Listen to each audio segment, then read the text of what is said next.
جاہل لوگ سوچتے ہیں ان چیزوں کو، پڑھے لکھے لوگوں میں بیٹھ کر اتفاقی اور اتحادی کام ہوتے ہیں۔ تو ان مولویوں کو یہ تکلیف ہے کہ کہیں امت جمع ہو جائے اور جو ہم نے اب تک کام پایا ہے وہ کام کہیں پر لوگوں کے سامنے آ جائے تو ہمارا پھر کیا بنے۔ اعوذ باللہ السمیع العلیم من الشیطان الرجیم، بسم اللہ الرحمن الرحیم۔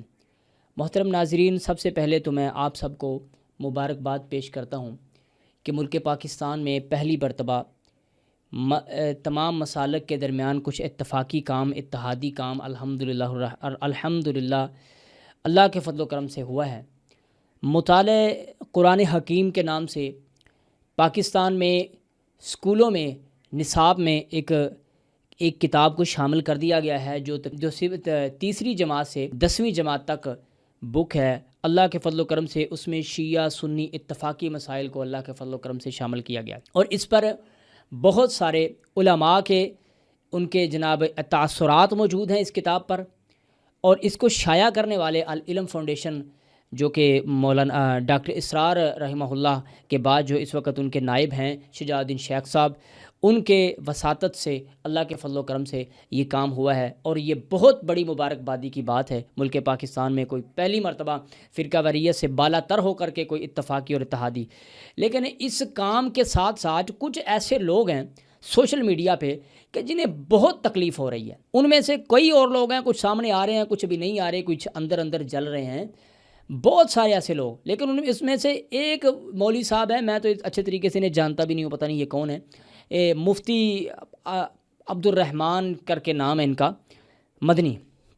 وہ اس وقت بڑے متحرک ہو کے بڑے جذبات میں انتہائی خوفناک طریقے سے اس چیز کی تردید کر رہے ہیں کہ بھی یہ نہیں ہونا چاہیے تھا۔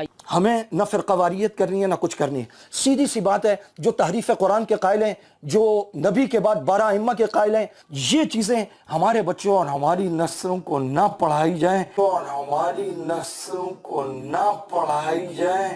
ہمارے بچوں کو یہ پڑھایا جائے گا کہ وہ امامت اب پڑھیں گے، وہ ولایت اب پڑھیں گے، وہ شیعہ کی بات اب پڑھیں گے، اور یہ 12 ائمہ جو ان کی ویڈیوز سے میں جو پہلی ویڈیو انہوں نے پبلک کی ہے میں اس کے حوالے سے بات کرتا ہوں۔ انہوں نے کہا بھی 3 کام ایسے ہیں، وہ فرما رہے ہیں، میں اس میں کلپ لگا دوں گا، آپ دیکھ لیں گے۔ اہل تشیع واضح طور پر 3 بڑے عقیدے رکھتے ہیں، آپ کائنات میں کسی شیعہ سے بات کر لیں، ان کے عقائد میں ایک عقیدہ یہ ہے کہ وہ ولایت کے قائل ہیں، کہ 3 کام ایسے ہیں جس کی وجہ سے ہم شیعہ کے ساتھ نہیں مل سکتے۔ وہ 3 کام کیا ہیں جی؟ پہلا کام یہ ہے کہ شیعہ جو ہیں وہ قرآن کو محرف مانتے ہیں، ٹھیک ہے، قرآن کو محرف مانتے ہیں۔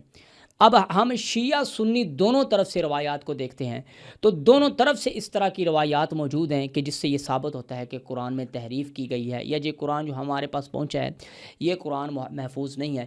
لیکن اللہ کے فضل و کرم سے نہ شیعہ کا یہ عقیدہ ہے نہ سنی کا یہ عقیدہ ہے کہ یہ قرآن جو ہمارے پاس ہے وہ محرف ہے، ٹھیک ہے۔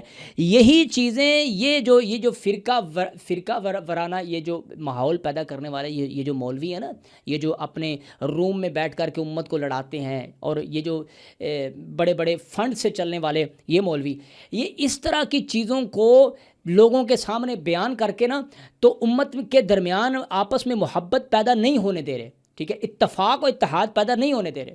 اور یہ خدا کی قسم اٹھا کے کہہ رہا ہوں، ان مولویوں کو یہ تکلیف ہے کہ کہیں امت جمع ہو جائے اور جو ہم نے اب تک کام پایا ہے وہ کام کہیں پر لوگوں کے سامنے آ جائے تو ہمارا پھر کیا بنے۔ یہ روایات شیعہ سنی دونوں کتابوں میں موجود ہے کہ قرآن میں تحریف ہوئی ہے، قرآن کو بدلا گیا ہے، فلاں آیت ایسے تھی، فلاں صورت ایسے تھی، لیکن اس کے باوجود خدا کی قسم ہے دونوں مسلکوں میں کسی کا یہ عقیدہ نہیں ہے، کسی کا بھی یہ عقیدہ نہیں ہے، نہ شیعہ کا نہ سنی کا، کہ قرآن محرف ہے۔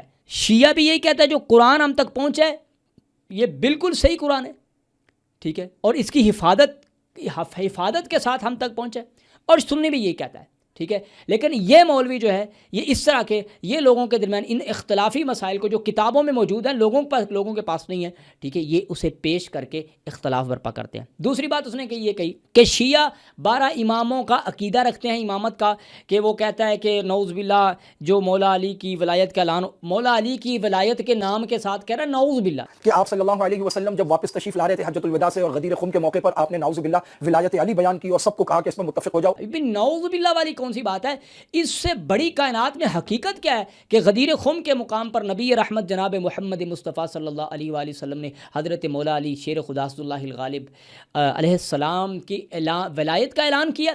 یہ شیعہ سنی دونوں طرف سے اتفاقی چیز ہے۔ میں کہتا ہوں کوئی بندہ جاہل اور ان پڑھ و نکما ہو سکتا ہے جو اس چیز کا انکار کرتا ہے۔ بھائی سینکڑوں کتابوں تشیع کی، سینکڑوں کتابوں تسنن کی، جس میں یہ بات موجود ہے کہ نبی پاک جناب محمد مصطفیٰ صلی اللہ علیہ وآلہ وسلم متواتر قرآن کے درجے کی یہ روایت ہے کہ نبی پاک نے غدیر خم کے مقام پر اعلان ولایت کیا اور مولا علی کے۔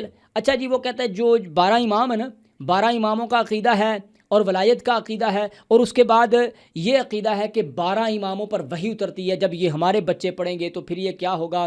یہ ختم نبوت کا انکار ہے۔ تو ان کا ایک عقیدہ تو یہ ہے کہ حضور کے بعد 12 امام ہیں اور وہ جو امام ہوتا ہے اس پر وحی آتی ہے، تو یہ ختم نبوت کا انکار ہے۔ سب سے پہلے میں اس کی تصدیق یہ تو آپ انہی سے پوچھ سکتے ہیں جن کا یہ عقیدہ ہے، جو میں سمجھتا ہوں میں بیان کر دیتا ہوں، ٹھیک ہے؟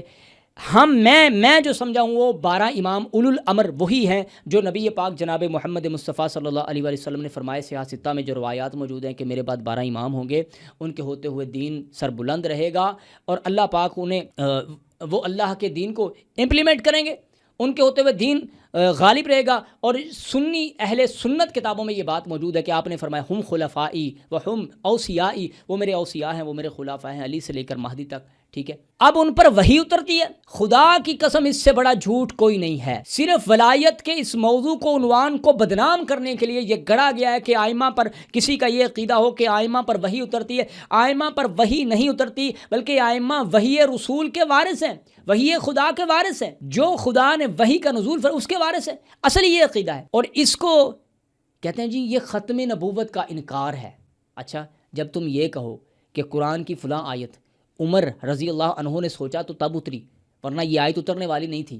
جب تم یہ کہو کہ نبی صلی اللہ علیہ وآلہ وسلم ان کے کلام میں، یہ کتابوں میں جب یہ لکھا ہو ان کے کلام میں، تو شیطان نے اپنے کلام کو ملوث کرنے کی، شامل کرنے کی کوشش کی، ٹھیک ہے؟ اور جب حضرت عمر گلی سے آتے ہیں تو شیطان بھاگ جاتا ہے، تب ختم نبوت کا انکار نہیں ہوتا، تب ختم نبوت کا انکار نہیں ہوتا۔ خدا کی قسم ولایت کو ماننا ہی تو اصل میں ختم نبوت کا اعلان ہوتا ہے نا، کہ اب سے نبوت کا خاتمہ، نبوت کا سلسلہ ختم ہو گیا ہے اور ولایت شروع ہو گئی ہے۔ اس سے بڑا اور اعلان کیا ہے کہ امام نبی جناب پاک محمد مصطفیٰ صلی اللہ علیہ وسلم نے وہ مقام غدیر خم والا، وہاں پہ کھڑے ہو کے آپ نے فرمایا آج کے بعد میرے بعد کوئی نبی نہیں ہے، آج کے بعد میرے بعد آئیں گے تو میرے میرے جو ہے اوصیاء آئیں گے، جو امت کے امام ہوں گے، امت کے رہبر و رہنما ہوں گے، اور قرآن ان کے ساتھ ہوگا، یہ قرآن کے ساتھ ہوں گے۔ لو جی، یہ ہیں جی 3 عقیدے، اور ایک دوسرا تبرہ، اور تیسرا آپ کو معلوم ہے کیا کرتے ہیں؟ تبرہ کرتے ہیں۔ یوٹیوب بھرا پڑا ہے، مجالس بھری پڑی ہیں کہ یہ تبرہ کرتے ہیں، ہم ان کے ساتھ نہیں مل سکتے۔ بھائی مجھے یہ بتاؤ، اگر وہ تبرہ کرتے ہیں ایک سائڈ پہ رکھیں، مجھے اس سے کوئی تعلق نہیں ہے، مجھے اس سے کچھ لینا دینا نہیں ہے، کیا اس مطالعہ قرآن میں تبرہ لکھا ہے؟ تو مجھے نکال کے دکھاؤ ایک صفحہ جس میں تبرہ لکھا ہو۔